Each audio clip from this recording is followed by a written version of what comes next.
Okay then. Um, we're at the big daddy of first-party developers slash console manufacturers and their games.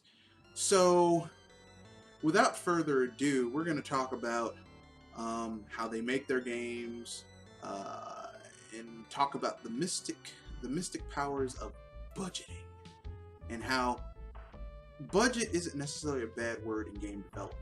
So, without further ado, we'll get down into it right about now.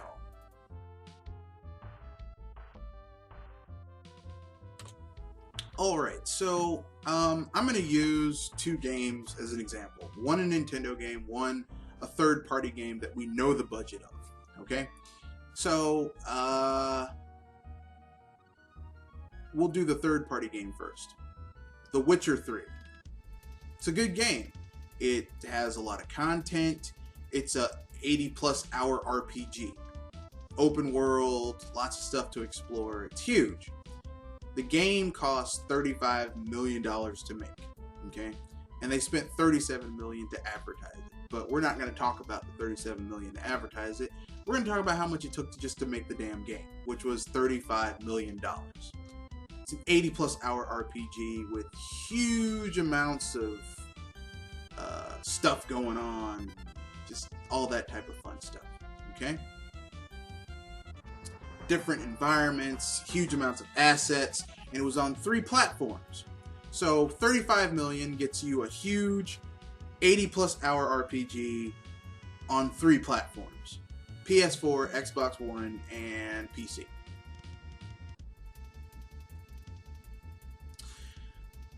Now, let's look at a game that recently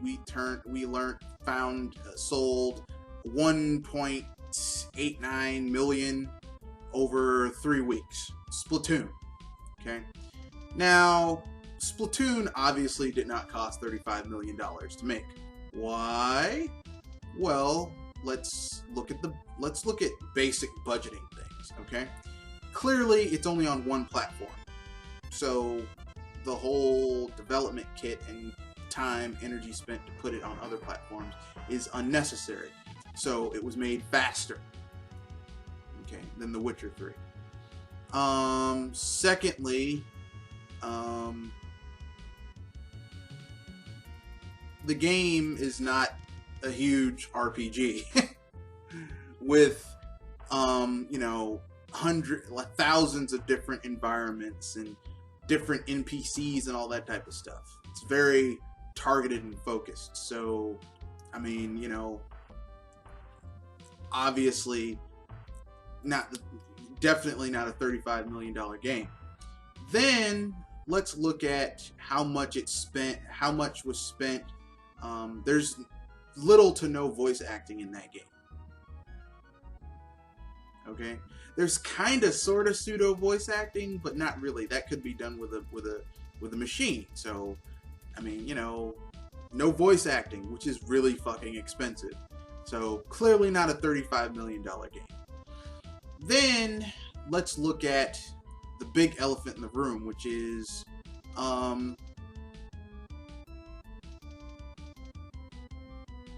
advertisement.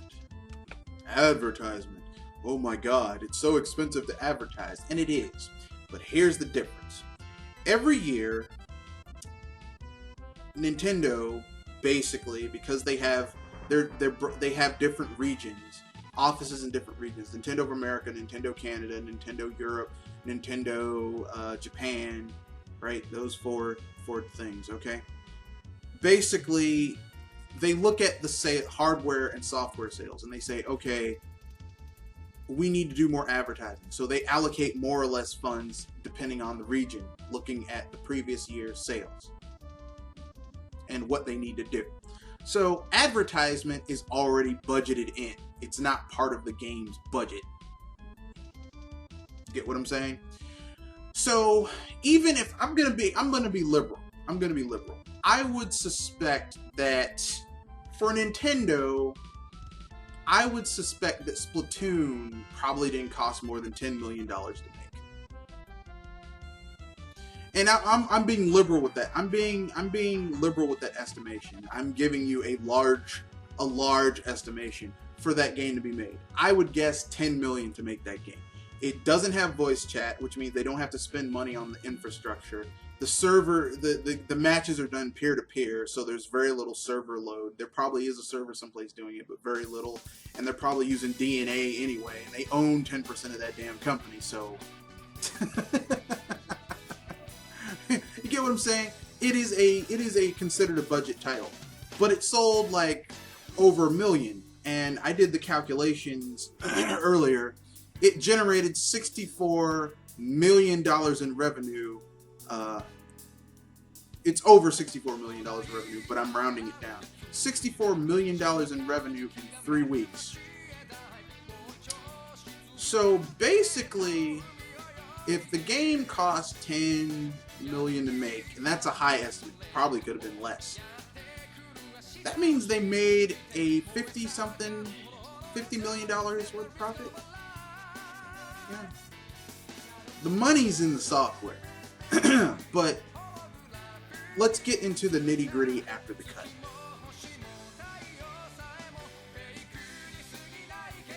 So, we talked about budgeting and how budgeting is a beautiful thing.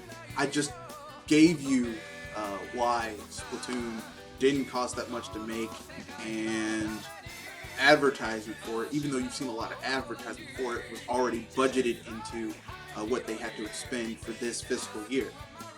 For actually, Splatoon launched at the end of their so this fiscal year. But let's talk about how they make their games. Well, let's start with the budgeting.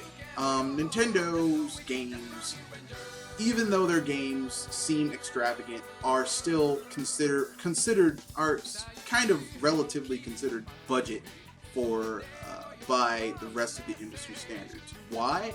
Because Nintendo games tend not to have a lot of voice acting. When they do, it's very, it's like not a lot.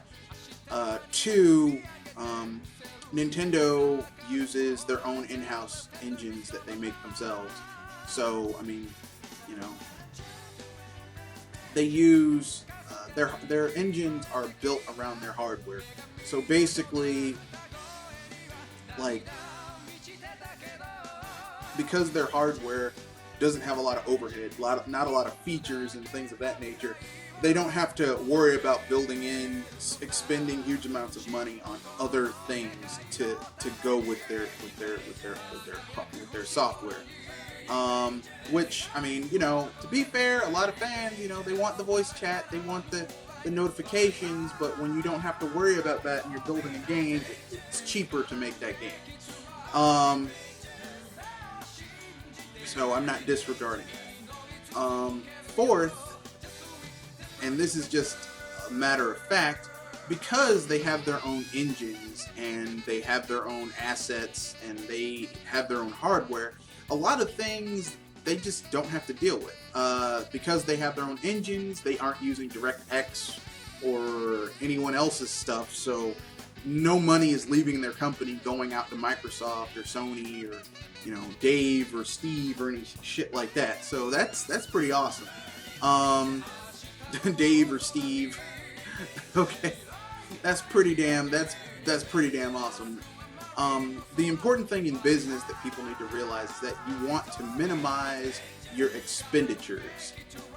Your expenses, maximize your revenue so that you can turn a profit. That's the entire point. Nintendo's pretty good at that.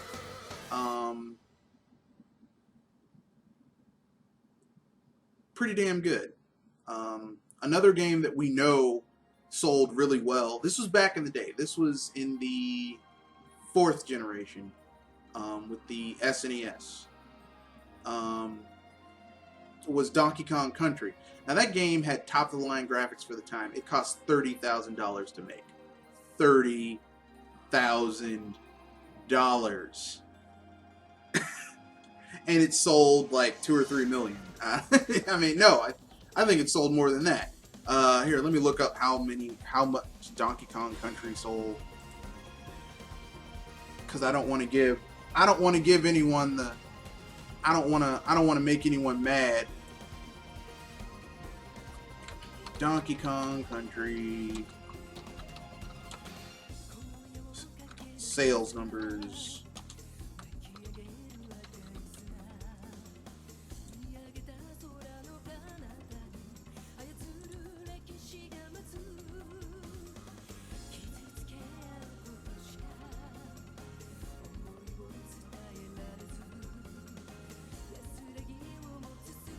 Okay, Donkey Kong Country sold.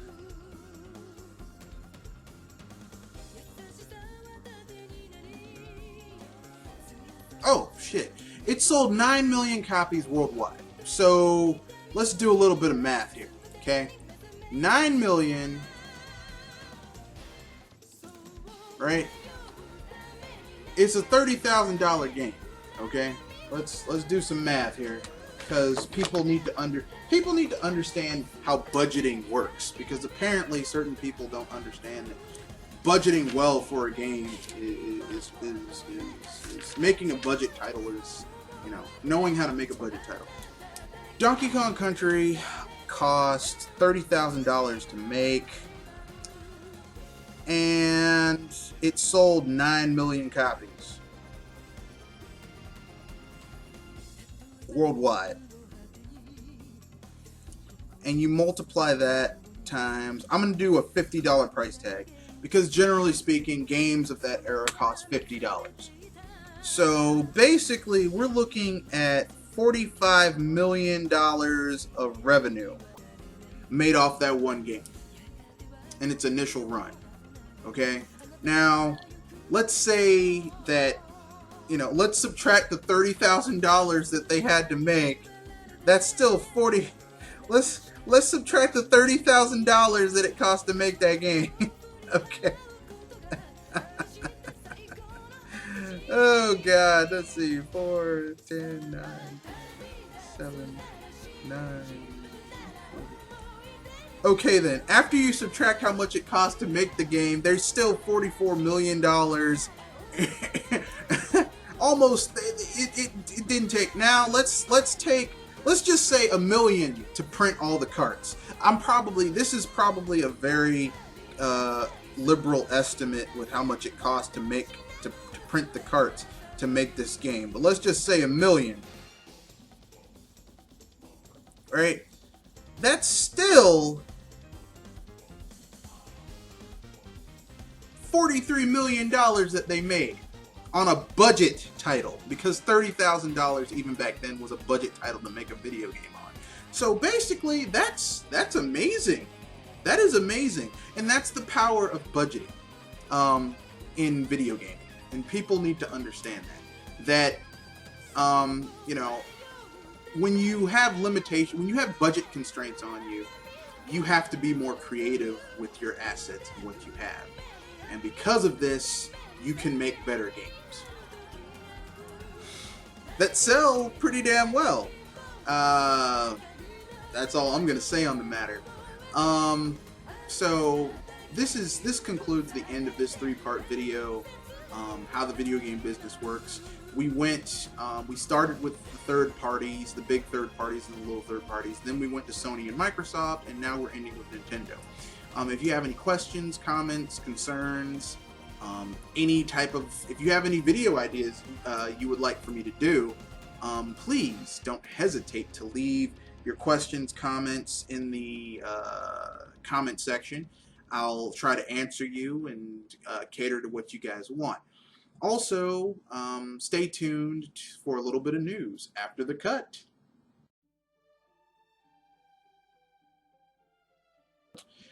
Hello, I'm back, and this is just a little bit of upcoming news. Tomorrow at 1:30 p.m. Eastern Standard Time, I will be doing an epic podcast with John Lucas and Poppy2K and some other panelists, where we'll be talking about the video game industry crash of the 1980s, and then we're going to talk about how there's some parallels between that crash and what happened before that crash and what's happening right now in the video game industry. So, yeah, we'll be talking about that. because you must know your history lest you are doomed to repeat it.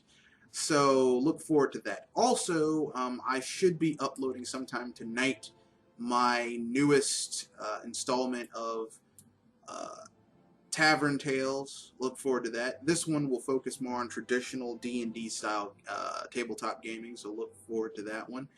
Also, next week I will be doing a Q&A